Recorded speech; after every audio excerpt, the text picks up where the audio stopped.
Anyway, I can summarize it. You see, I think that at the moment, we've had within the sciences since the 17th century, there's been a dualism that everyone rightly traces back to Descartes. And Descartes, the great 17th century French philosopher and mathematician and physicist, divided the world into two compartments. On the one hand, you have what he calls res extensa, which is extended things, which is matter. The whole universe is made up of matter extended in space and time, which is unconscious. And on the other hand, he had res cogitans, which is consciousness, thinking stuff, which had three main forms: God, angels, and human minds. And res cogitans, consciousness, was not in space and time, whereas all matter was unconscious and it was in space and time.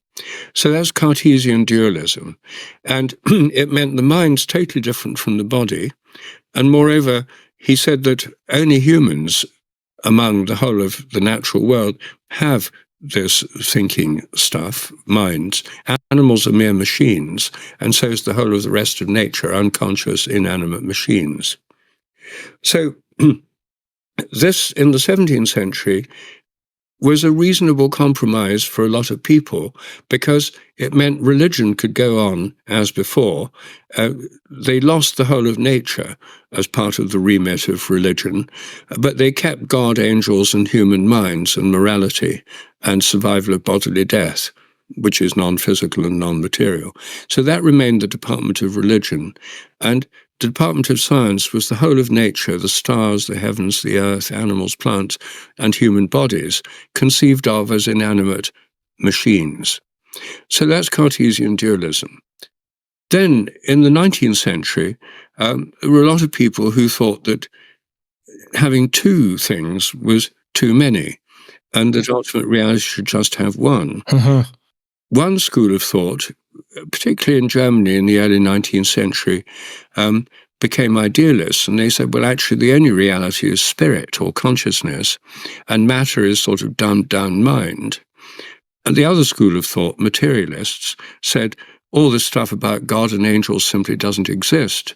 They're atheists, so they say, just say you can't measure it, you can't quantify it, it doesn't exist. It's absolute fantasy, wishful thinking, nonsense, childish kind of belief systems, religion, thing of the past, forget about it.